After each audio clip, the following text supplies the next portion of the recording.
우리가 누가복음을 읽으면서 계속해서 제자도라고 하는 커다란 주제와 함께 몇 가지 제목으로 말씀을 하고 있습니다. 3월 한 달 동안 제자도와 십자가, 또 제자도와 기도, 그리고 지난주에 제자도와 청직이 있습니다. 오늘 마지막 하나 또 제자도와 제자다움, 제가 그렇게 제목을 붙였는데요. 오늘 읽은 말씀은 누가복음 14장에 있는 말씀인데요. 15절에서 35절까지입니다. 지난 월요일 본문, 제가 월요일 아침에 일어나서 본문 읽으면서 이렇게 묵상하는데 제목 자체가 제자도 이렇게 되어 있더라고요. 그래서 늘 아는 건데 하는 생각을 하면서 말씀을 읽는데 많은 은혜가 됐습니다. 그래서 오늘도 이 말씀을 같이 나누면서 같이 은혜가 되기를 원합니다.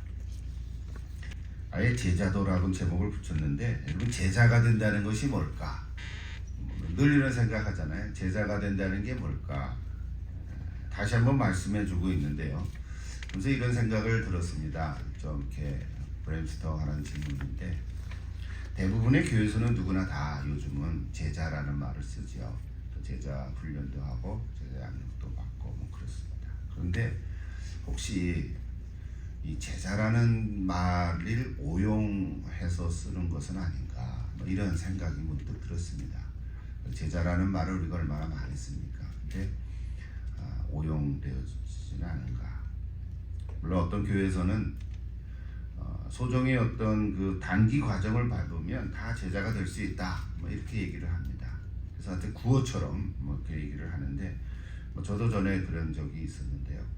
근데 계속 이렇게 또 말씀을 나누고 제자에 대한 얘기를 하다 보니까 오히려 그런 하나의 프로그램화된 제자가 이 제자도의 무게와 책임을 좀 가볍게 만드는 것은 아닌가, 뭐 이런 염려스러운 생각이 들기도 합니다. 다 제자입니까? 뭐 이런 책도 있잖아요.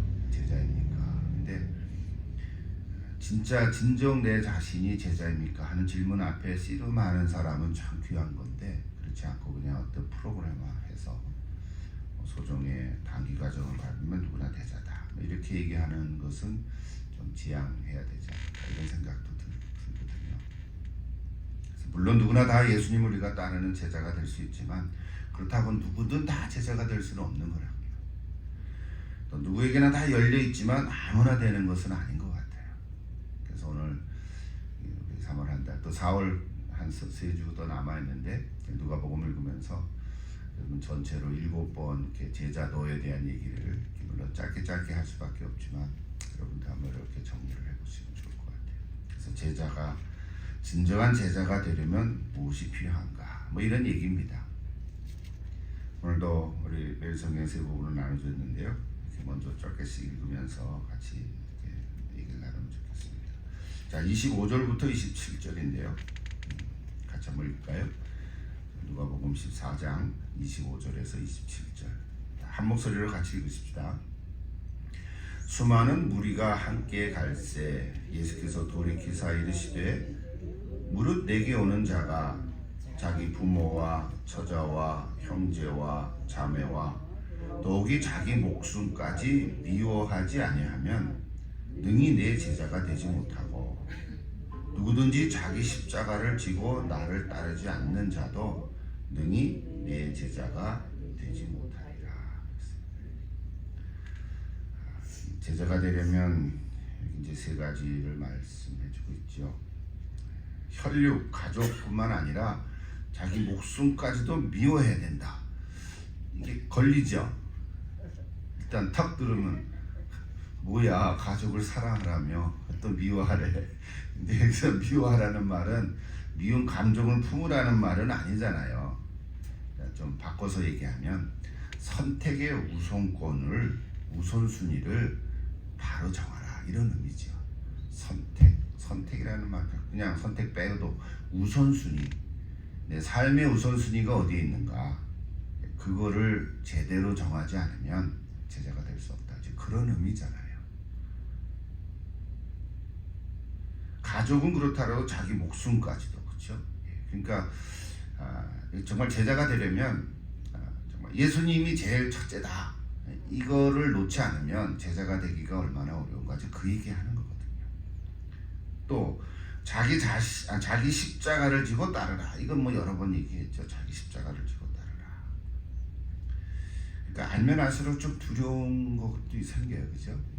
아, 나는 진짜 제자인가? 뭐 이런 생각을 문득문득 하게 된다고요. 그래서 오늘 여기 예수님께서 요구하시는 제자는 그냥 예수님 따라가는 걸로만 끝난 게 아니라 무리들이 여기 있잖아요. 수많은 무리가 있으면 따라다녔다고요. 그 사람이 다 제자라고 할 수 있는가? 그래서 예수님이 지금 이렇게 전인적인 제자도의 모습을 가르쳐주고 있죠. 그래서 제자는 복음과 하나님의 나라, 좀 내용을 얘기한다면 복음과 하나님의 나라를 삶의 최우선으로 두는 사람이죠. 그래서 혈육뿐만 아니라 자기 목숨도 미워하라는 말은 그런 맥락에서 우리가 이해해 가야 될 줄로 믿습니다. 바로 오늘 그 본문이 14장 25절 앞에 부분에 나온 본문을 보면 큰 잔치 비유가 나오죠. 여러분 다 좀 지나간 얘기지만 그 큰 잔치 비유에서 나올 때 그 잔치에 초청을 했는데 사람들이 저 이렇게 해서 못 갑니다. 그 얘기가 나오잖아요. 거기에 보면 난 밭을 샀기 때문에 지금 나가봐야 되고요. 소를 구입했기 때문에 그 소를 좀 시험해봐야 되겠고요. 난 장가 들었어요 지금. 여러분 다 하나하나 보면 다 이유가 있잖아요. 자기 삶의 상황 속에서. 그래서 잔치에 못 온다는 거잖아요.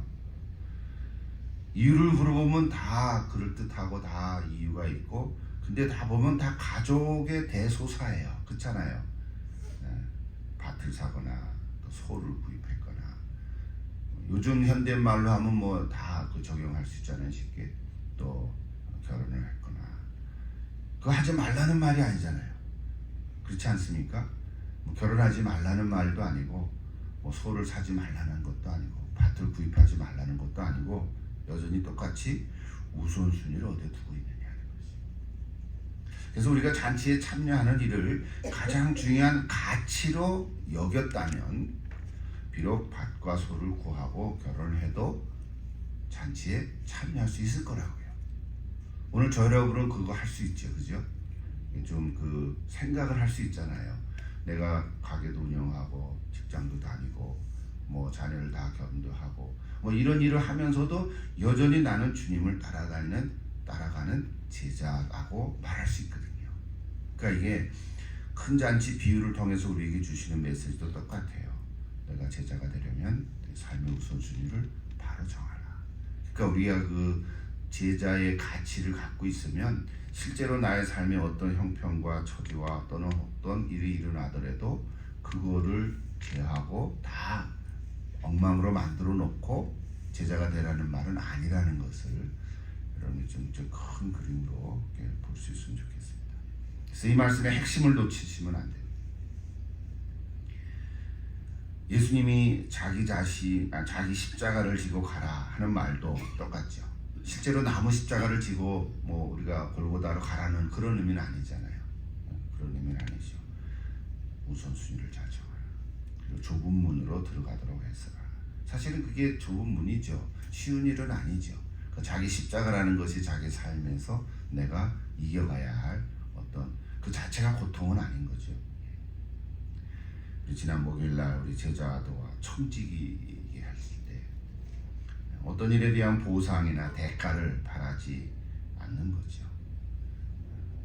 보상은 우리가 예수님의 길을 따라가는 제자로서 우리를 초청하신 주님께서 우리 그 길의 마지막에 우리에게 보답해 줄 줄로 믿습니다. 우리 길의 마지막에 하나님께서 베풀어 주실 줄로 믿습니다. 그래서 우리 첫 번째 2절인데요. 여러분 다시 한번 잘 이해하면 좋겠습니다. 두 번째 부분 볼까요? 28절에서 33절까지인데 같이 한번 읽어보십시다. 자, 너희 중에 누가 망대를 세우고자 할진대 자기 가진 것이 준공하기까지에 족할는지 먼저 앉아서 그 비용을 계산하지 아니하겠느냐. 그렇게 하지 아니하여 그 기초만 쌓고 능히 이루지 못하면 보는 자가 다 비웃어 이르되 이 사람이 공사를 시작하고 능히지 이루지 못하였다 하리라. 또 어떤 임금이 다른 임금과 싸우러 갈 때에 먼저 앉아 1만 명으로서 저 2만 명을 거느리고 오는 자를 대적할 수 있을까? 헤아리지 아니하겠느냐? 만일 못할 터이면 그가 아직 멀리 있을 때에 사신을 보내어 화친을 청할지니라. 이와 같이 너희 중에 누구든지 자기의 모든 소유를 버리지 아니하면 능히 내 제자가 되지 못하리라. 어려움은 없지요. 어려운 해석은 없어요. 두 가지 비유죠. 비유를 통해서 주는 교훈이 분명합니다. 먼저 깊이 생각해 보라는 거죠.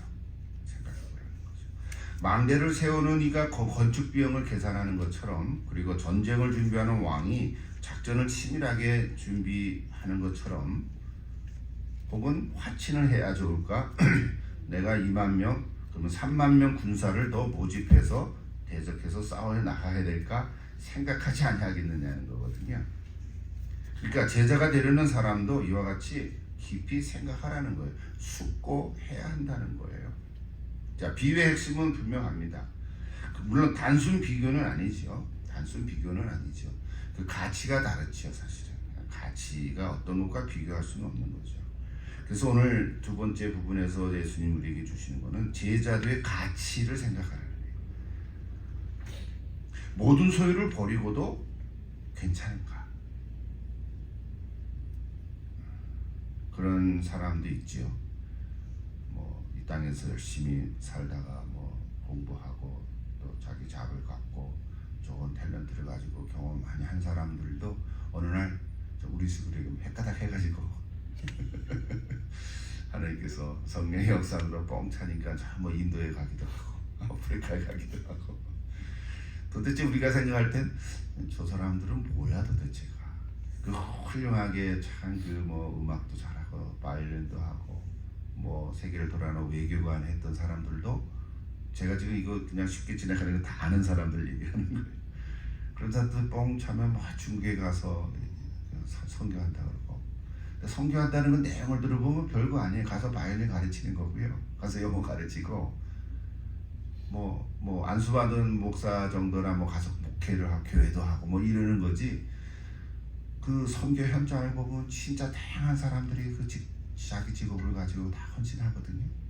그런 모습들을 보면 도대체 저 사람들은 뭔가 이런 생각들을 할 때가 있거든요. 그러니까 자기 소유를 다 내려놓고도 거기 가서 복음을 전하는 가치를 나는 더 귀하게 본다는 거거든요. 물론 모든 사람이 다 그런 건 아니죠. 그리고 또 다 그렇게 해야 된다는 것도 아니죠. 그러나 오늘 여기 핵심의 얘기는 그거예요. 제자의 가치를 어디에 둘 건가? 그렇죠? 근데 오늘 예수님 말씀하는 건 그래요. 내 모든 소유를 버리고도 괜찮겠느냐? 잘 생각해 봐라는 거죠. 그래서 우리 젊었을 때는 어떤 옛날에 선교 집회할 때 가면 다 선교사로 헌신하십시오. 그러면 젊은이들이 다 손들고 앞으로 딱 나온단 말이에요. 선교 헌신했다 그러고. 근데 이제 나중에 대학생들도 있고 청년들도 있고 다시 자기 일상생활을 돌아가면 그 다음 어떻게 돼요? 그때 내가 헷갈렸나 잘못했나 이런 생각하는 친구들도 있거든요. 근데 그 한 번의 그 어떤 자기의 헌신과 결정된 그 마음이 계속 가요. 그래서 5년이나 10년 지난 다음에 또 다시 헌신하는 친구들도 있고요. 그러거든요. 그러니까 이 제자의 가치가 어디에 있는가, 그거를 좀 생각해 보라는 거죠. 그래서 그 33절 끝에 보면 뭐가 되어 있습니까? 요게 이제 교훈이죠. 위에는 두 가지 비유고, 누구든지 자기의 모든 소유를 버리지 아니하면 능히 내 제자가 되지 못하리라 그랬죠. 이게 능히 내 제자가 되지 못하리라는 단어가 저 위에도 두 번이나 또 나오잖아요. 그래서 전체적으로 보면 세 가지 주제인 거죠. 여기 몇 절이니까 처음에 읽었던 그 26절, 26절도 나오고 27절도 나오잖아요. 자, 26절에 나오면은 능히 내 제자가 되지 못하고, 또 27절에도 능히 내 제자가 되지 못하리라. 그리고 오늘 여기 33절에 능히 내 제자가 되지 못하리라 그랬단 말이에요. 똑같은 구절이 3번 반복하면 그 반복되는 그 앞에 내용들이 3가지잖아요. 그러니까 혈육 가족이나 내 자신, 내 목숨까지도 미워하지 않으면 능히 내 제자가 되지 못하리라. 그러니까 삶의 우선순위를 분명히 두지 않으면 제자가 되지 못하리라. 또 자기 십자가를 지고 따르지 않으면 능히 내 제자가 되지 못하리라. 그리고 오늘 마지막 3번째로는 내 모든 소유를 버리지 않으면. 그러니까 이 구절들을요, 여러분 갈등을 갖고자 만든 구절은 아니죠. 예수님이 그런 말씀을 하시는 건 아니에요. 그럼에도 불구하고 여러분 여기 예수님의 주는 말씀들입니다. 옆에 매일 성경 이렇게 잘 보니까 현대용어로 잘 소개를 했어요. 정리해서 거기 중간에 보면 이런 구절로 돼 있죠. 혈육에 매이지 않는 자기 부인, 자기 십자가를 질 수 있는, 즉 목숨을 각오하는 결단, 그리고 이 세상의 물질과 명예에 대한 포기, 이렇게 3가지를 이렇게 잘 문적으로 정리해줬잖아요. 자, 자기 부인, 자기를 이렇게 부인하라, 결단하고 포기하라. 여러분 어떻습니까? 제자가 될 의향이 있습니까? 제자가 되고자 합니까? 좋습니다. 근데 혹 어떤 사람은 내가 요즘 조금 더 은혜가 돼서 제자가 좀 되어보려고 했는데 오늘 이 얘기 들으니까 안 되겠는데요. 네, 한 발을 내디디다가 나는 아직 안 되겠는데요. 그런 분이 혹 계십니까? 괜찮습니다. 괜찮습니다. 잘하고 계십니다. 그런데 그 신자인 거는 분명하죠. 단어를 제가 갑자기 바꿨는데 오늘 제자도를 얘기하지만 내가 좀 돼보려고 했는데 오늘 얘기 들으니까 이거 어려운데 포기하지 못하겠는데 이럴 수 있어요? 괜찮아요? 신자로 계속 남아 계세요. 그것까지 포기하면 안 되죠. 또 나는 이미 제자의 길로 들어섰는데요. 아멘 했습니다. 근데 어쩌지요? 그냥 돌아갈 수도 없고요. 돌이킬 수가 없어요. 포기할 수도 없고 무조건 저는 기꺼이 갑니다. 이제 그런 분들 계시죠? 잘 하셨어요? 끝까지 잘 가시면 좋겠습니다. 나중에는 군사로까지 이렇게 하면 좋겠습니다. 디모데후서에 보면 그리스도의 군사로 부른 자는 이제 그런 구절들이 나오잖아요. 여러분 오늘 우리에게 적용해 보실 때 내가 정말 제자입니까 하는 생각을 다시 한번 가지시고, 혹시 나는 아직 신자인 건 내가 분명한데 제자로까지 가려고 그러다가 조금 머뭇거리는 분이 계시면 다시 한번 기도하시면서 하나님의 부르심에 응답하면 좋겠고, 이미 나는 제자로 지금 걸어왔습니다 하는 분은 계속 잘 가시고 정말 온전케 진정한 제자가 되기를 바라고요. 정말 더 나아가면 그리스도의 군사로까지 영적 전쟁에 승리하는 여러분 되기를 축복합니다. 마지막 볼까요? 2절인데 34, 35절 같이 한번 더 읽어보십시다. 소금이 좋은 것이나 소금도 만일 그 맛을 잃으면 무엇으로 짜게 하리요? 땅에도 거름에도 쓸데없어 버리느니라. 들을 귀가 있는 자는 들을지어다 하시니라. 마지막 짧은 2구절은 소금 비유 이런 얘기하죠. 소금 비유.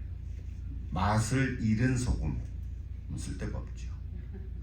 맛을 잃은 소금 그 밋밋하고 그 이빨 닦는데도 쓸데가 없어요.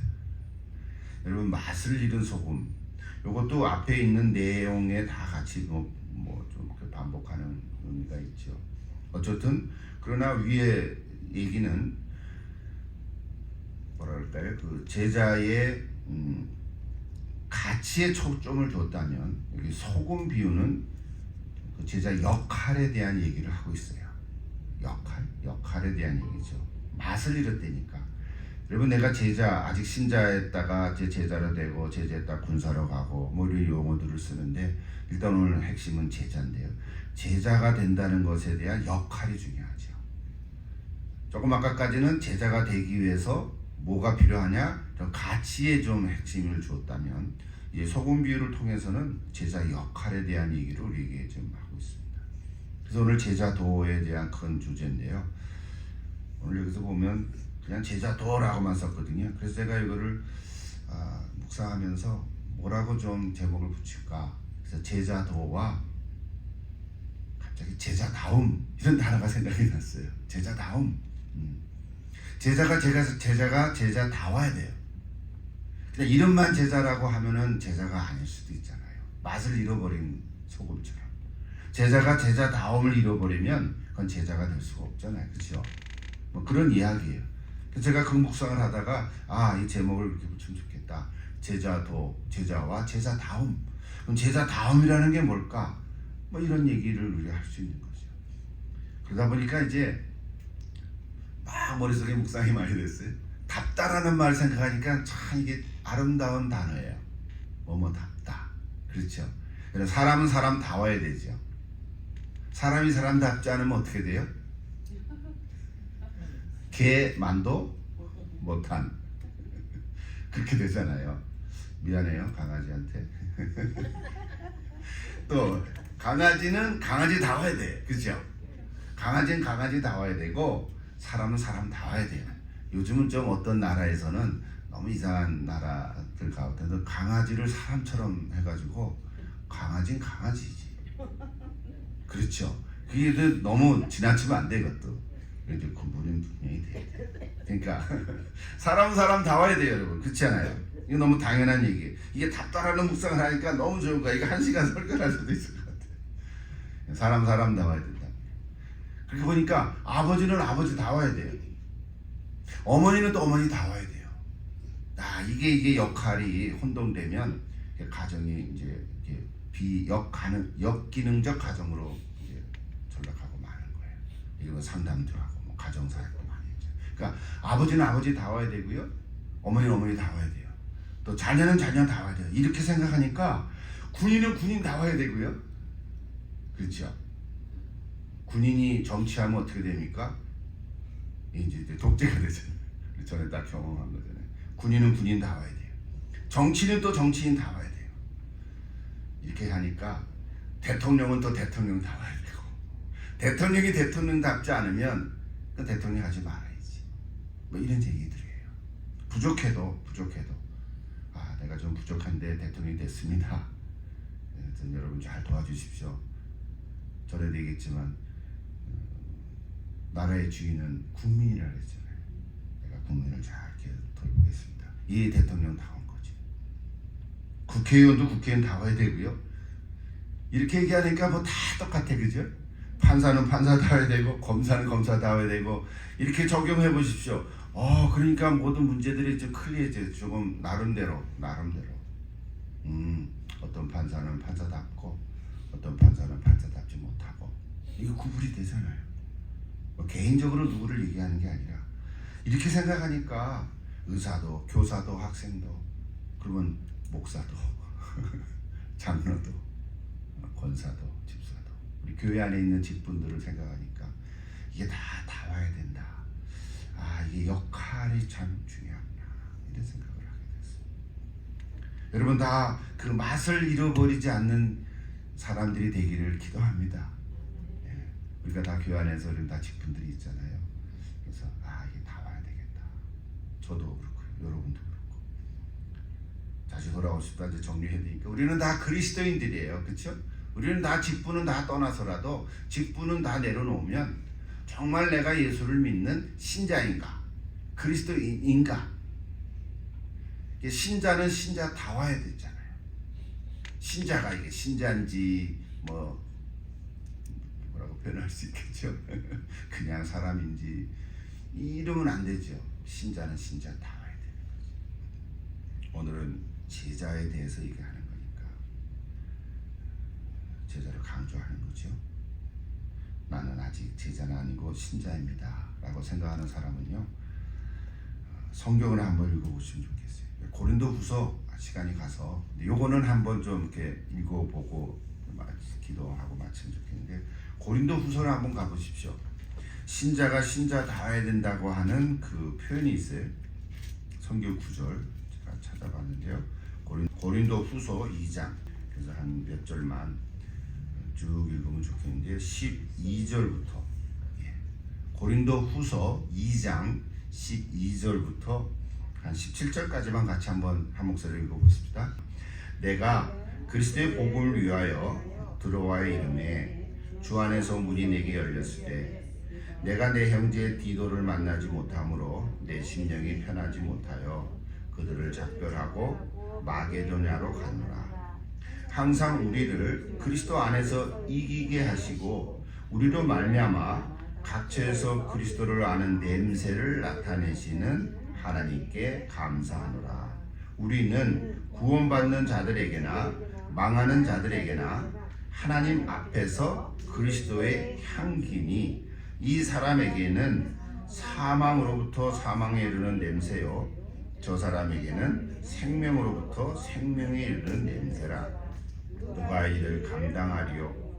우리는 수많은 사람들처럼 하나님의 말씀을 혼잡하게 하지 아니하고 곧 순전함으로 하나님께 받은 것 같이 하나님 앞에서와 그리스도 안에서 말하노라 그랬어요. 여기 특별히 15절에 그리스도의 향기다, 그 단어가 생각이 나서 읽었어요. 여러분, 예수 믿는 사람은 그냥 예수가 그리스도임을 믿는 사람, 그렇죠? 아직 많이 변화를 못 이루어도 하나님의 자녀고 구원받은 사람이죠. 그래서 신자가 신자다워야 된다는 건 뭐예요?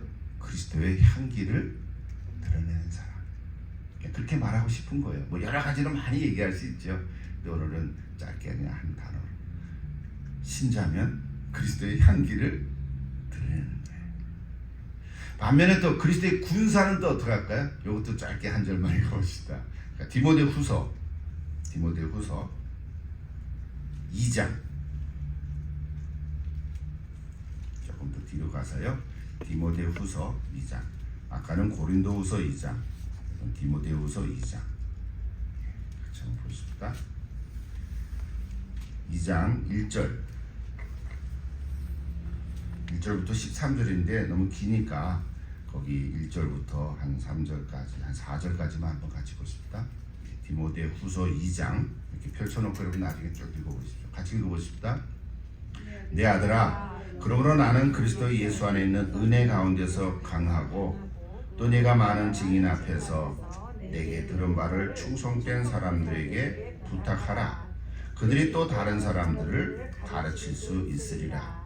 너는 그리스도 예수의 좋은 병사로 나와 함께 고난을 받으라. 병사로 복무하는 자는 자기 생활에 얽매는 자가 하나도 없나니 이는 병사로 모집한 자를 기쁘게 하려 함이라. 그랬습니다. 쭉 한번 13절까지 읽어보십시오. 그리스도의 군사의 향기는 그리스도의 군사다운 것은 어떤 모습인가요? 여기 오늘처럼 고난을 함께 받는다. 예수님과 함께 고난을 받는 사람이 그리스도의 군사의 모습이에요. 자기 생활에 얽매는 자가 없고 병사로 모집한 자를 기쁘게 하는 자예요. 그리스도의 군사답다는 것은 우리를 부르신 그리스도가 예수님 대장이니까, 그렇죠?